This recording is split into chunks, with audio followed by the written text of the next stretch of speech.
Hai, Assalamualaikum warahmatullahi wabarakatuh dan salam sejahtera. Saya Syahril Osman atau Cikgu Syahril. Saya merupakan pengasas kepada Syahril Education. Saya merupakan seorang bekas guru. Saya telah mengajar selama 22 tahun di sekolah-sekolah kerajaan, sekolah swasta dan sekolah-sekolah antarabangsa. Saya kini telah memulakan perniagaan saya sendiri iaitu bermula pada tahun lepas. Saya telah mulakan pada bulan Mac 2021 hingga tahun ini. Lebih kurang setahun 6 bulan perniagaan ini saya usahakan. Dan pada tahun lepas semasa saya memulakan perniagaan ini, saya hanya seorang-seorang saja menjalankan kerja perniagaan ini. Dan pada tahun ini alhamdulillah setelah setahun 6 bulan saya telah mempunyai staff seramai uh, 7 orang dan HQ saya di Batu Pahat dan production, dan saya telah membuka cawangan production juga di Shah Alam Selangor. Saya ingin mengambil kesempatan di sini untuk mengucapkan ribuan terima kasih kepada staf yang telah banyak membantu saya melancarkan perjalanan perniagaan ini, dan terima kasih kepada staf di Batu Pahat dan juga di Shah Alam Selangor. Terima kasih kepada staf sekali lagi kerana mereka telah bertungkus lumus menyiapkan pesanan-pesanan yang dipesan oleh para pelanggan kami, iaitu sekolah-sekolah antarabangsa di seluruh Malaysia. Baiklah, pada hari ini saya ingin menjawab satu soalan lagi, iaitu soalan daripada seorang kenalan juga ya. Dan beliau bertanya kepada saya, kenapa saya berhenti kerja setelah menjadi guru selama 22 tahun. Sebenarnya 5 tahun sebelum saya menceburkan diri dalam bidang perniagaan ini, saya telah memikirkan, saya memang tak nak bekerja sebagai seorang guru selama-lamanya. Dan saya tak nak saya tak nak bekerja sebagai guru sampai saya pencen umur 55, 60 macam tu. Saya memikirkan, saya nak buat sesuatu yang luar biasa. Maksudnya saya nak timba pengalaman bekerja sebagai seorang guru. Saya mengajar selama 22 tahun ini, satu jangka masa yang saya rasa sangat lama, sangat panjang dan terlalu banyak pengalaman yang saya timba, dan sudah pasti dalam tempoh tersebut saya telah merangka apakah saya nak buat selepas saya pencen. Sebenarnya rancangan ini pun saya memikirkan 5 tahun lepas untuk dilakukan selepas saya bersara atau pada usia tua saya nanti. Apa saya nak buat? Apa saya nak sumbangkan kepada masyarakat, terutama sekali masyarakat pelajar di sekolah-sekolah, masyarakat guru. Saya memikirkan perancangan ini telah lama sebenarnya, tetapi percayakan kepada proses, percayakan kepada result-result yang kecil, kemudian kita akan melakukan tindakan demi tindakan untuk mencapai apa yang kita sasarkan, apa yang telah kita target dalam tempoh jangka masa tertentu, apa yang kita nak buat, mulakan tindakan pada masa itu. Dan saya telah melakukan tindakan yang saya rasa betul, walaupun agak satu perjuangan juga pada saya, sebab dalam masa yang sama saya menjadi seorang guru dan tanggungjawab saya penuh di sekolah daripada pagi sampai petang. Lepas tu ada tugas-tugas dan sampingan yang lain, dan juga pada masa yang sama saya menulis buku, dan buku saya bukanlah sedikit. Saya ada 116 jenis buah buku. Terlalu banyak, memang sangat banyak, begitu banyak sekali. Dan saya pada masa itu saya memikirkan bagaimana kedua-dua tugas besar ini ingin saya galas. Maksudnya tugas tanggungjawab sebagai seorang guru yang tidak habis saja di sekolah, malah dibawa ke rumah, dan perancangan untuk peperiksaan-peperiksaan dan sebagainya, persiapan-persiapan persediaan mengajar dan sebagainya. Jadi dengan draft-draft manuskrip penulisan-penulisan saya terlalu banyak, dan saya pun kadang-kadang tidur pun hanya beberapa jam saja semata-mata untuk menyiapkan tugasan-tugasan penulisan saya. Dan pada masa itu saya rasa saya tak boleh memegang kedua-dua tugas besar ini sebagai seorang guru di sekolah dan juga sebagai seorang penulis.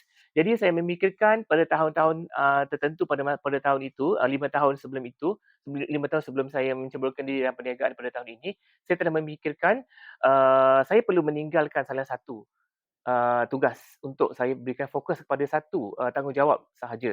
Dan saya mengambil keputusan yang pada saya tepat kerana saya telah menjadi seorang guru, dan bukan guru-guru biasa, tetapi saya melakukan banyak inovasi-inovasi dalam sistem pendidikan di sekolah saya, sekolah-sekolah yang saya mengajar.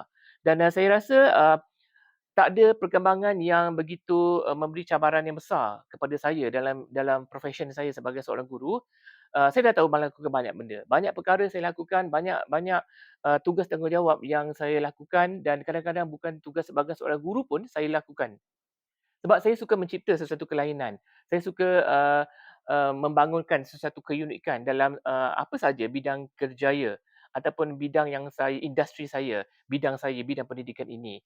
Dan oleh kerana itu saya memikirkan tidak di negara kita ini tidak ramai yang menulis buku akademik yang boleh dipasarkan di sekolah-sekolah.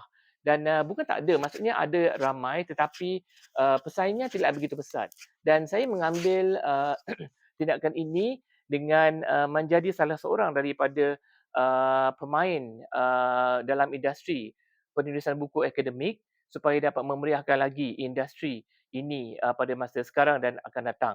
Dan saya rasa saingan yang tidak begitu sengit ini, saya ceburkan diri saya dalam bidang penulisan buku-buku akademik dan saya dapati, oh alhamdulillah, memang buku-buku akademik memang sangat-sangat diperlukan oleh sekolah-sekolah, terutama sekali sekolah-sekolah bukan kerajaan, sekolah-sekolah antarabangsa. Dan maka sebab itulah saya memasarkan buku-buku saya di sekolah-sekolah antarabangsa.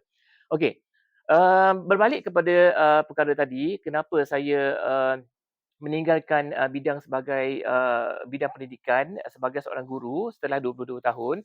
Sebab seperti yang saya katakan tadi, saya hanya nak fokuskan satu bidang sahaja. Maksudnya saya dah 20 tahun cukuplah. Saya rasa 22 tahun saya mengajar, saya dah tahu banyak perkara, saya tiba banyak perkara, saya dah mencipta banyak perkara dan saya nak cipta satu yang lain. Maksudnya saya nak cabar diri saya buat perkara yang lebih susah, lebih sukar, lebih banyak dan lebih besar tanggungjawabnya, lebih banyak kerjanya dan kerja tu bukan saya buat seorang. Kalau dulu seorang guru, saya boleh buat kerja saya seorang. Macam-macam kerja lah pentadbir bagi, semua saya boleh buat seorang-seorang. Sebab setiap guru pun ada tanggungjawab dan tugas masing-masing. Tetapi saya rasa tak cukup dengan itu, tak cukup mencabar diri saya. Saya nak lagi besar, lagi banyak, lagi hebat, lagi tekanan tu saya nak lagi banyak. Sebab pada saya lebih banyak tekanan, lebih banyak pekerjaan sesuatu yang saya buat, lebih banyak hasil-hasil lain yang saya dapat dan kelainan-kelainan hasil yang kita peroleh daripada setiap tindakan demi tindakan yang kita buat. Dan bukan buat satu perkara dapat hasil yang satu. Tapi saya nak buat beberapa perkara, banyak perkara untuk dapat banyak hasil. Dan saya nak sesuatu yang buat perkara yang besar dan dapat hasil yang besar juga. Jadi sebab itulah saya terpaksa meninggalkan uh, kerjaya saya sebagai seorang guru dan menceburkan diri dalam bidang perniagaan. Tetapi bidang perniagaan ini juga masih berkenaan dengan bidang saya, masih lagi bersangkut paut dengan industri saya dan tidak lari jauh pun ke bidang perniagaan yang saya usahakan ini. Dan saya rasa seronok kerana kerja ini bukan saya lakukan seorang. Saya punya tim yang besar di bahagian production, bahagian percetakan, bahagian pentadbiran, bahagian keuangan, bahagian transport, penghantaran, bahagian khidmat pelanggan, saya sendiri sebagai penasihat, saya sendiri sebagai ketua untuk banyak jabatan yang memerlukan khidmat nasihat daripada saya dan saya rasa seronok sebab saya dapat buat sesuatu yang lebih besar daripada menjadi seorang guru. Jika hanya seorang guru, saya rasa pada saya tugasnya sangat-sangat terbatas walaupun orang kata tugas guru ni sangat sangat mencabar, sangat sukar, banyak kerja, tak cukup masa kerja kat sekolah bawa ke rumah. Tapi pada saya bila saya dah melalui uh, fasa-fasa itu selama beberapa tahun, saya dapat pada saya benda itu hanya dalam genggaman saya sahaja. Dan genggaman saya itu sangat sangat kecil. Dan saya nak yang lebih besar lagi. Saya nak buat benda yang lebih besar lagi. Saya nak lebih ramai lagi orang melibatkan diri dalam apa yang saya nak buat pada masa akan datang. Dan sebenarnya impian saya sangat besar. Sebab tak salah pun kita berimpian yang besar. Sebab impian besar, cita-cita besar itu adalah percuma saja. Sama ada tercapai ataupun tidak, itu adalah bergantung pada usaha dan tindakan kita. Kalau tindakan kita besar, maka hasilnya juga besar, saya pasti. Dan sebab itulah saya meninggalkan bidang pengajaran di dalam kelas dan juga tuition-tuition saya untuk saya menceburkan diri dalam bidang perniagaan ini sebab saya rasa saya nak cabaran yang lebih besar, cabaran yang lebih berat, saya nak pikul, nak galas sesuatu tugas, tanggungjawab, komitmen yang lebih besar. Sebab saya tahu apabila saya memegang sesuatu, memikul, menggalas, melaksanakan sesuatu benda yang besar, saya pasti hasilnya juga besar. Tak kira dari segi keuangan ataupun dari segi sumbangan yang kita dapat berikan. Pada saya masih lagi dapat meneruskan khidmat saya sebagai seorang guru tetapi saya hanya bekerja di belakang tabir. Maksudnya saya tidak lagi mengajar secara berdepan dengan para pelajar saya tetapi saya dapat mengajar melalui buku-buku saya, buku-buku yang merupakan idea-idea saya, pemikiran-pemikiran saya. gagasan fikiran saya dan ini adalah buah fikiran saya yang saya berikan kepada para pelajar untuk meneruskan. Belajarlah dengan ilmu-ilmu yang ada pada saya dan jadilah pandai, jadilah bijak, cerdik daripada ilmu-ilmu yang ada pada saya dalam bidang bahasa Melayu terutamanya. Jadi itulah soalan, soalan yang ditanya oleh rakan, kenalan kenapa saya baru berhenti kerja sebagai seorang guru, kenapa saya dah 22 tahun baru saya nak berhenti dan kenapa saya buat perkara ini, kenapa saya buat bisnes ini. Itulah saya rasa dapat menjawab pertanyaan kenalan tersebut dan insya-Allah saya akan sentiasa menjawab pertanyaan-pertanyaan yang diajukan oleh sesiapa sahaja untuk dikongsikan bersama.